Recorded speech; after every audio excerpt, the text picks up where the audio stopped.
বহুদূর থেকে আসছি। এই পুরো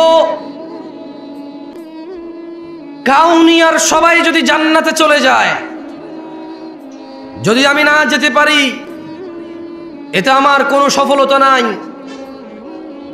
এই পুরো কাউনিয়ার সবাই যদি জাহান্নামের নিম্ন স্তরে চলে যায়, যদি আমি মুক্তি পেয়ে যাই, এতে আমার কোনো লস নাই। তাই এমন একটা ইবাদতের কথা, এমন একটা দুষ্কৃতির কথা, এমন একটা পাপের কথা বলে যেতে চাই, যেই পাপকে পরোয়া করলে এই রাজাঘাটের মানুষের জান্নাত হবেই হবে। আমি বলিনি, আল্লাহ বলেছে। যদি রাজাঘাটের নারী ও পুরুষরা, যদি রাজাঘাটের ধনী ও দরিদ্ররা, যদি রাজাঘাটের যুবক ও বৃদ্ধরা, সুস্থ অসুস্থরা যদি সিদ্ধান্ত নেয় এই পাপ সম্পর্কে আমরা সতর্ক হব, জীবনের শেষ নিঃশ্বাস পর্যন্ত এই পাপ থেকে বেঁচে থাকব, তবে তাদের সফলতা কেউ ঠেকাইতে পারবে না। আমি কি একটা আমলের কথা শিখাই দেব আপনাদের, যে আমলটা আপনাকে কখনো জান্নাত থেকে মাহরুম করবে না, জান্নাতে যাবেনই যাবেন। তাহলে এটা শিখিয়ে দিয়ে এখান থেকে বিদায় নিতে পারবো, রাইট? আর কি লাগবে? আপনি কি চান আল্লাহর কাছে? আল্লাহর কাছে কি চান? কি চান?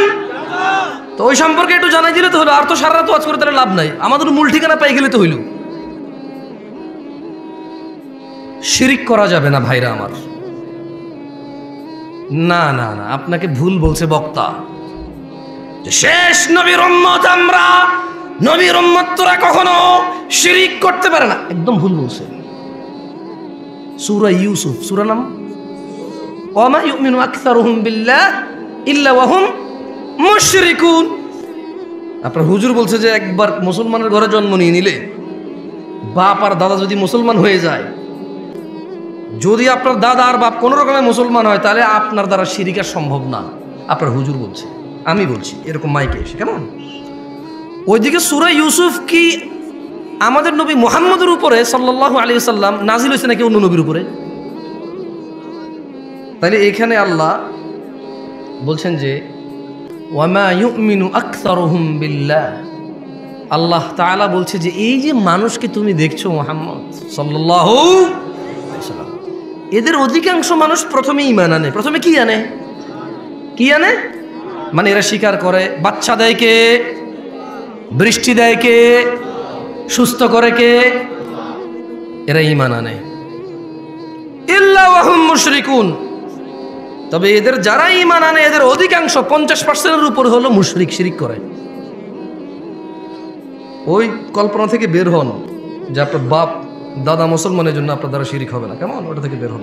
আর শুনেন, খালি যে মাজারে গিয়ে, মন্দিরে গিয়ে, তারপরে হচ্ছে কোনো মানুষের পায়ের নিচে, তারপর হচ্ছে কোনো নেতার নিচে, পয়সাওয়ালার নিচে, কোনো মহিলাকে পাওয়ার জন্য এভাবে করলে যে শিরিক হয় তা না। শুধু শিরিক এভাবে হয় না। জাবের রাদিয়াল্লাহু আনহু থেকে বর্ণিত, তিনি বলেন, কি বলেন? তিনি বলেন যে বাইনার রাজুলি ওয়া বাইনাশ শিরকি ওয়াল কুফরি তারকুস সালাহ। একজন ব্যক্তি শিরিক আর কুফরের মধ্যে পার্থক্য হচ্ছে নামাজ ছেড়ে দেওয়া। বুঝাইতে পারছি? আমি বলি নাই, জাবের রাদিয়াল্লাহু আনহু বলছেন। বলেন না যে নতুন কথা বলছি। আরে ভাই, আপনি শুনেন নাই, এটা 1450 বছর পুরনো। আপনার মুহাদ্দিসরে জিজ্ঞেস করেন না, জিজ্ঞেস করেন না আপনার এখানে আলিয়া মাদ্রাসার প্রিন্সিপালকে, জিজ্ঞেস করেন না আপনার মসজিদের জুমার খতিবকে, জিজ্ঞেস করেন না আপনার পাড়ার ডাবল টাইটেল পাস মাওলানাকে। বলেন না যে মাওলানা সাহেব, খতিব সাহেব, একটু বলেন না নামাজ ত্যাগকারীর বিধান ইসলামে কি? বুখারী, মুসলিম, তিরমিজি, আবু দাউদ, মুসনাদ আহমেদ, বাইহাকি, মুআত্তা মালিক। হ্যাঁ, আপনি যে বইগুলোর নাম জানেন, ওনাকে বলেন না যে সবগুলা বইকে একত্রিত করে, সবগুলা বই থেকে নির্যাস বের করে সালাত ত্যাগকারীর বিধান কি ইসলামে একটু আমাকে পড়ে শোনান। আপনাকে বলতে হবে বাইনাল মুনাফিকিন, বাইনানা ওয়া বাইনাল মুনাফিকিনা শুহুদুল ইশা ওয়াস সুবহ লা ইস্তাতিউনাহুমা। আপনার মোল্লা, মুন্সি, মুহাদ্দিস আমার মতো আর কি, যারা আপনারা 3-4 হাজার টাকা বেতনে রাখেন, দাম নাই আর কি, যারা আমার মতো যাদের মসজিদের ইমামদের, হ্যাঁ, ওনাকে বলেন না, বলেন না যে হুজুর আমি শুধু জুমা পড়ি, তাও রুকুতে যায় নামাজ ধরি, সালাম ফিরানোর পর সবার আগে বের হওয়া লোকটা আমি খুব চালাক, 2 রাকাত বরাবর পাইয়া যাই। সবাই পড়ে 5 মিনিট নামাজ 2 রাকাত পায়, আমি পড়ি 3.5 মিনিট, তারপরে 2 রাকাত পাই। কেমনে? সবাই বুকা আল্লাহু আকবার যায় ধরছে নামাজ, আমি সোজা রুকুতে যাই পাইছি 1.5 মিনিট পড়ার পরে।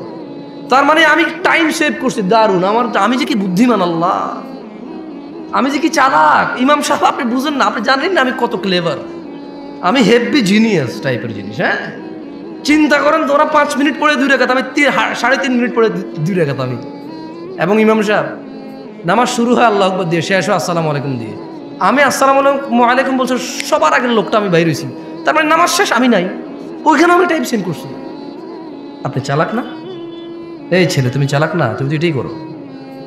তোমার হুজুরকে বলো না, তুমি যাকে বিশ্বাস করো তাকে বলো না যে ইসলামে হাদিসের যে গ্রন্থগুলো আছে ওখান থেকে একটু বলেন তো, আমি শুধু জুমার 2 রাকাত পড়ি, আর কোনো নামাজ পড়ি না আমি, আর ঈদের নামাজ পড়ি, আর কেউ মারা গেলে আমার, তাও যদি আমার নানি, দাদি, নানা, নানু, খালা, খালু, ফুফা, ফুফি, হ্যাঁ, আত্মীয় স্বজন, চাচা, জ্যাঠা, একেবারে নিকটবর্তী হলে আমি জানাজায় অংশগ্রহণ করি, এর বাইরে আমি নামাজ পড়ি না। আমার বিধান কি ইসলামে?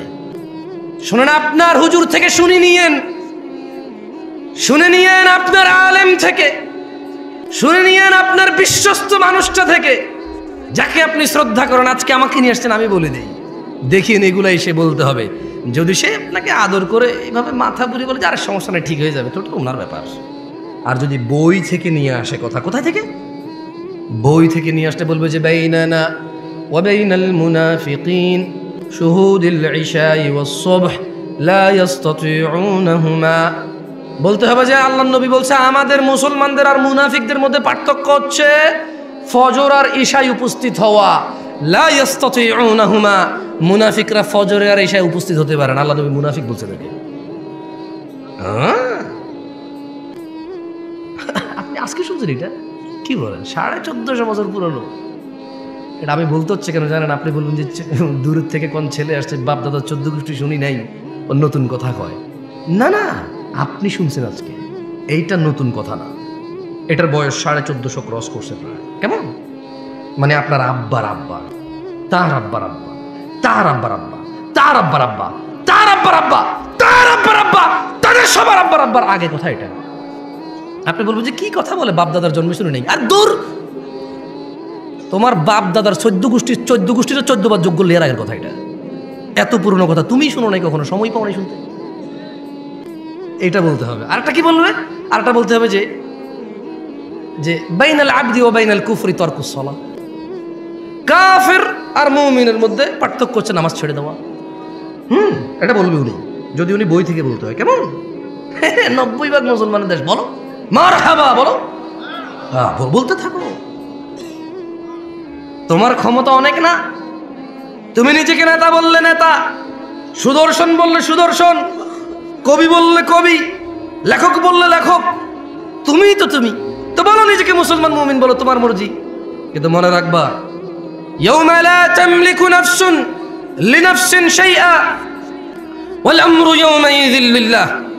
ওই দিনকে ভয় করো যেদিন কোনো মানুষের কোনো ক্ষমতা কোনো কাজে আসবে না। একচ্ছত্র মালিকানা সিদ্ধান্ত নেওয়ার ক্ষমতা থাকবে কার? ওই দিনকে ভয় করো। ওই দিন মুসলমান বললে মুসলমান হওয়া যাবে না। আল্লাহর নবী বলে গেছে যে নামাজ ত্যাগ করে সে কুফরি করে। এখন বলবো জামশেদ মজুমদার এসে ফতোয়া দিয়েছে নামাজ ছাড়লে কাফের। আমি কখন বললাম রে ভাই? জাবের রাদিয়াল্লাহু আনহু বলছে আল্লাহর নবী বলছে যে নামাজ ছাড়ে সে কাফের। যে নিয়মিত নামাজ ছেড়ে দেয়, যে নামাজকে পরিত্যাগ করেছে, যে নামাজকে ছেড়ে দিয়েছে, যে নামাজের সাথে কোনো সম্পর্ক রাখলো না, নিজের সম্প্রীতি রাখলো না, সম্পর্ক কিছু রাখলো না, যে শরমে নামাজ পড়ে, জুমা না পড়লে মানুষ কি করবে? আরে বেটা ভাই আমার, জুমা আর জোহর দুইটাই ফরজ। কেমন? মানে জুমার দিনের যে 2 রাকাত জুমা আর শনিবারের যে 4 রাকাত জোহর, দুইটাই ফরজ। কেমন? আল্লাহ আমাদেরকে বোঝার তৌফিক দান করুন। তো আপনাদেরকে এমন একটা তথ্য, আর একটা ওই যে বললাম, বাইনার রাজুলি ওয়া বাইনাশ শিরকি ওয়াল কুফরি তারকুস সালাহ। নিশ্চয়ই বান্দা মুশরিক কাফেরের মধ্যে পার্থক্য হচ্ছে নামাজ ত্যাগ করা। এরকম নতুন নতুন ইসলামিক ভিডিও পেতে আমাদের চ্যানেলটি সাবস্ক্রাইব করে আমাদের পাশে থাকুন। ধন্যবাদ।